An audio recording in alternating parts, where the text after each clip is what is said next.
Si la carga es una carga inductiva, quiere decir que cuando nosotros le apliquemos el coseno de la diferencia de teta b menos teta i, esto de acá va a dar un ángulo, una diferencia del ángulo.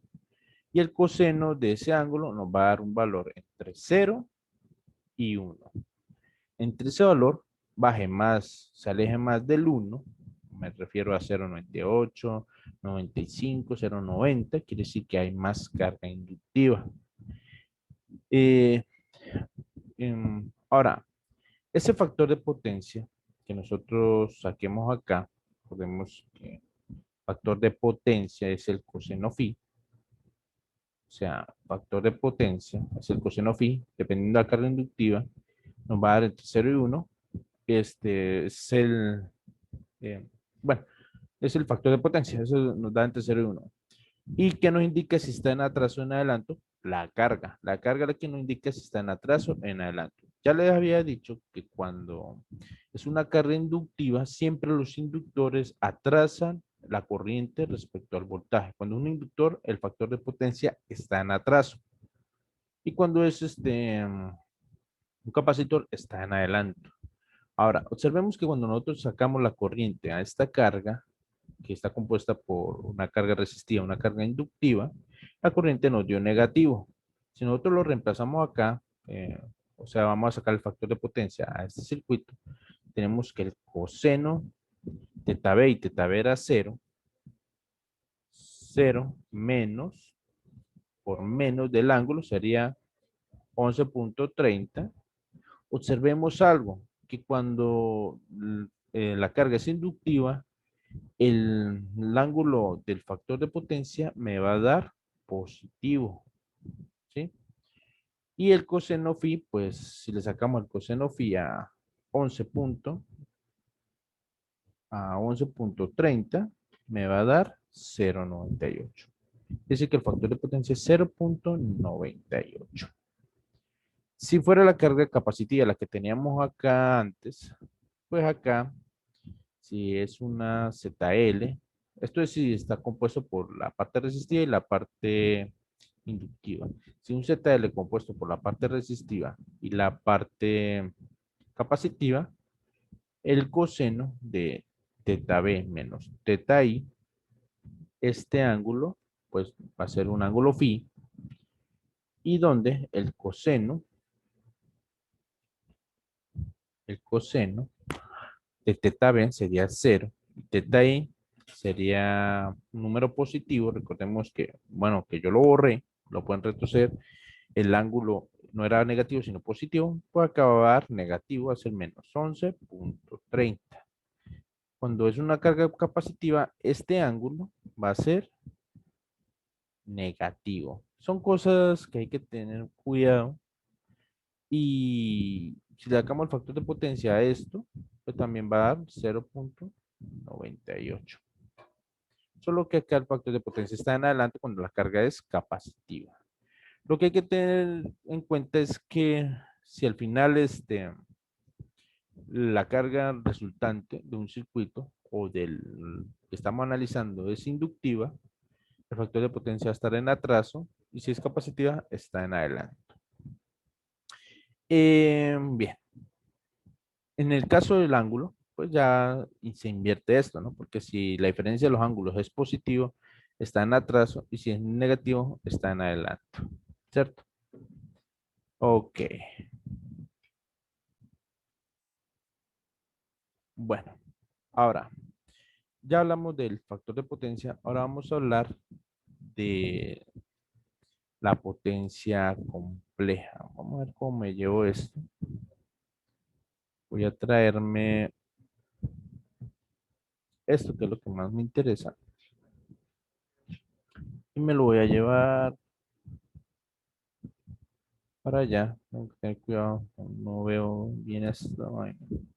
Bien, ahora, en cuanto a potencia compleja, bueno, no he hablado, vamos a hablar de la potencia compleja y al mismo tiempo de la potencia reactiva. Esta carga la podemos representar vectorialmente como el triángulo de potencias. El triángulo de potencias, recordemos que esto es repaso, puede ser de la siguiente manera. En el eje de los reales tenemos lo que es la potencia activa. En el eje de los imaginarios tenemos la potencia reactiva. Acá la hipotenusa sería la potencia aparente. Este ángulo de acá es el mismo ángulo teta, que es el mismo, la diferencia entre teta B y teta I. Este ángulo que está acá, la diferencia entre teta B y teta I. Observemos lo siguiente. La potencia compleja no es más que una potencia pasorial que está representada tanto por una parte real, que es la potencia activa, como la parte imaginaria, que es la potencia reactiva. Si nosotros, esto está en coordenadas rectangulares, también la podemos representar en coordenadas polares. Coordenadas polares, pues, no es más que la potencia aparente y cuyo ángulo sería, pues, teta B menos teta I. Esto se da en voltoamperios. Y esta potencia acá reactiva se da en, bueno, esta potencia reactiva se da en voltoamperios reactivos. ¿Cómo calculamos la potencia reactiva? La potencia reactiva la calculamos como, igual que la potencia activa, solo que en vez de aplicar coseno, aplicamos seno. De JQ es igual a 1/2 de la amplitud del voltaje máximo por la amplitud de la corriente máxima por el seno de la diferencia de los ángulos entre teta B y teta I. Bueno, acá está, acá creo que entre todo lo que he dicho, creo que me va a tocar aclarar algo. Que yo había dicho que la potencia activa de una carga solo la consume la parte resistiva. Pero si yo aplico esta fórmula, o sea, si yo aplico esta que está acá, esta fórmula yo la puedo aplicar a la carga resistiva solamente o la puedo aplicar a la impedancia, que es todo esto, que es todo esto que estoy encerrando acá. Yo puedo aplicarle esa fórmula a todo esto y me va a dar la potencia activa. O simplemente puedo usar la corriente calculada acá y aplicar esta fórmula, ¿sí? Porque observen que acá estoy aplicando la fórmula general, pero a todo, o sea, el voltaje entre los dos puntos, entre este y la corriente que circula por la carga. O sea, estoy aplicando todo. Pero también, como sé que la corriente que pasa por acá y lo que consume potencia activa es solo la resistencia, pues puedo aplicar esta o puedo aplicar esta. Para la potencia reactiva, pues aplica lo mismo. Yo puedo aplicar esta fórmula, pero va a ser en toda la carga o solamente a la impedancia. O sea, yo puedo aplicar esta fórmula general en este punto, voy a ponerlo acá, entre este punto y este punto, puedo aplicar esta fórmula. O también la puedo aplicar entre este punto y este punto, esta misma fórmula va a servir. Como el único que consume potencia reactiva, o sea, Q, es la carga reactiva, o sea, la resistencia no consume potencia reactiva, pues pasa lo mismo. Resulta que cuando la carga, cuando la carga es puramente inductiva, el seno de teta B menos teta I, esto va a dar más o menos 90 grados. ¿De qué depende si más o menos 90 grados? Pues depende de que si es carga inductiva o carga capacitiva. Si es inductiva va a ser más, si es capacitiva va a ser menos. Y el seno de 90 es 1. La resistencia no consume porque sería 0 y el seno de 0 es 0. Entonces, si yo quiero calcular la potencia reactiva de acá, obtengo que, voy a decir que JQ es igual a 1/2 del voltaje, que son 10, por la corriente, que es 0,98, por el seno de teta B. Observemos que teta B es 0, menos el ángulo de la corriente. El ángulo de la corriente es menos, pues sería más, 11,30. Si yo calculo eso, me va a dar un medio que multiplica 10 por 0,98 por el seno de 11,30. Me va a dar 0,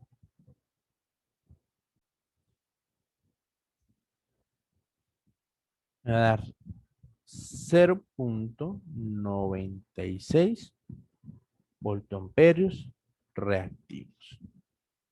¿Sí?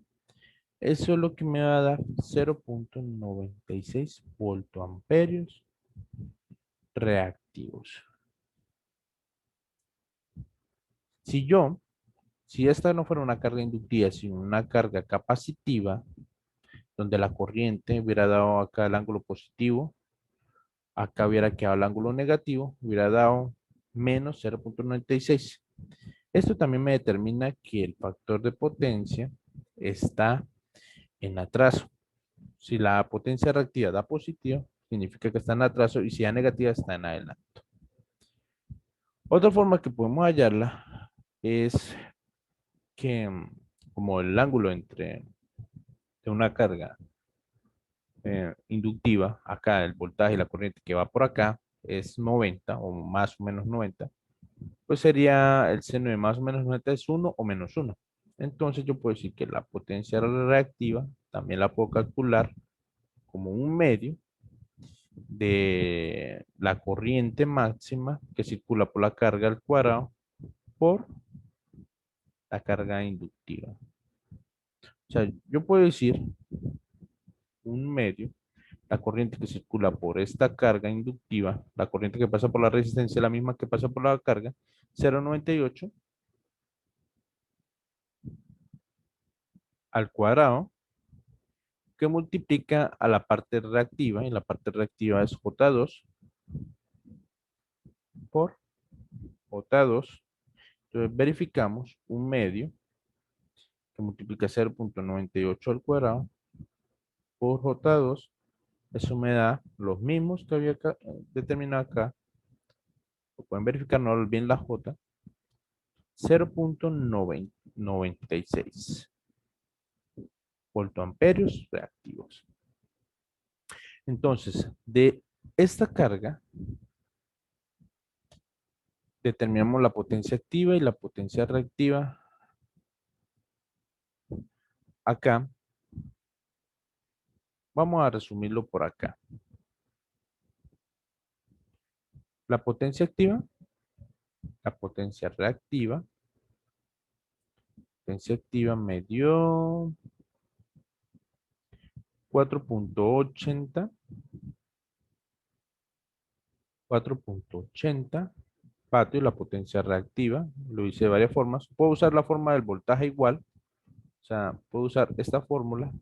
Lo mismo, solo que acá sería la carga reactiva y va a dar exactamente lo mismo. Potencia reactiva 0,96 J 0,96 voltamperios reactivo.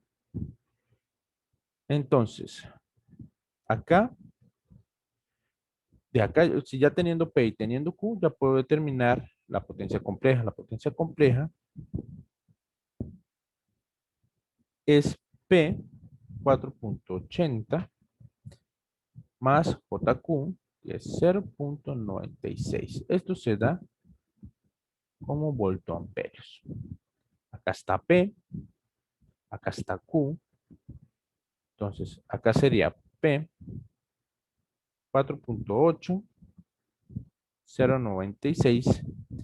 Y ya podemos aplicar Pitágoras o convertirlo de rectangulares a polares, y ya tenemos potencia aparente y ángulo de factor de potencia. La potencia aparente, si yo, bueno, puedo hallarlo como la magnitud de esto con esto, o convertir polares a rectangulares, 4,80 más 0,96 y Eso me da como 489.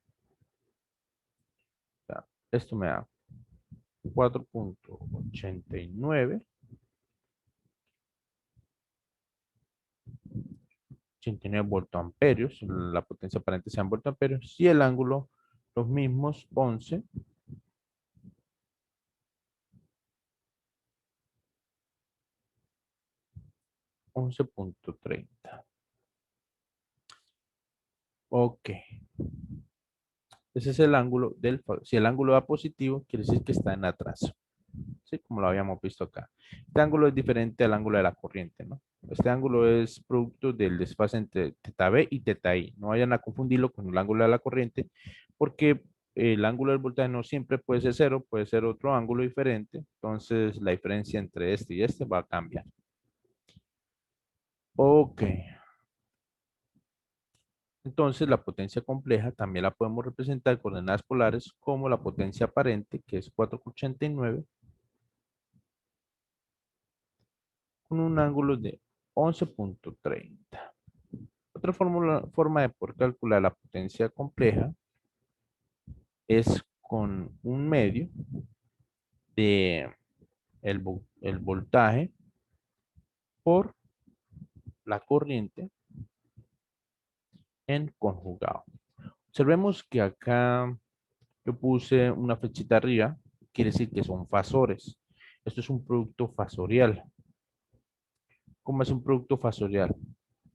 Bueno, el voltaje que está sobre la carga son 10 con ángulo de 0. Ese voltaje 10 con ángulo de 0 es el mismo que estoy usando acá. Y la corriente es 0,98 con ángulo de menos 11,30. Y la corriente es 0,98 con ángulo de menos 11,30. Y ahora la potencia compleja lo puedo determinar como un producto fasorial de estas dos también. Entonces yo puedo decir que la potencia compleja es igual a un medio de 10 con ángulo de 0. Es un producto fasorial 0,98 con ángulo de 11,30. ¿Sí? Me van a decir que por qué no puse el negativo, porque es el conjugado. Y el conjugado de un número complejo es cambiarle el signo a la parte imaginaria o al ángulo. Si yo le saco el conjugado a la corriente, o sea, el conjugado de la corriente de esta, sería 0,98 con el ángulo de 11,30. Cambia el ángulo. 11,30. Y ya podemos hacer un simple producto fasorial. Recordemos que el producto entre fasores es, multiplicamos las magnitudes, sería 10 por 0,98 y los ángulos los sumamos 0 más 11,30. Y esto me va a dar como un medio de 10, aquí lo estoy haciendo, 0,98, los mismos 4,9. 4,9 verificamos, aquí da 4,89, ¿cierto? Por decimales es aproximadamente 4,9. Eso pasa porque si nosotros agregamos más decimales acá, pues nos va a dar los mismos 4,89 o este más bien da los 4,9. Y el ángulo es igual a 11,30 voltoamperios. Si convertimos estos rectangulares, pues vamos a obtener P y Q.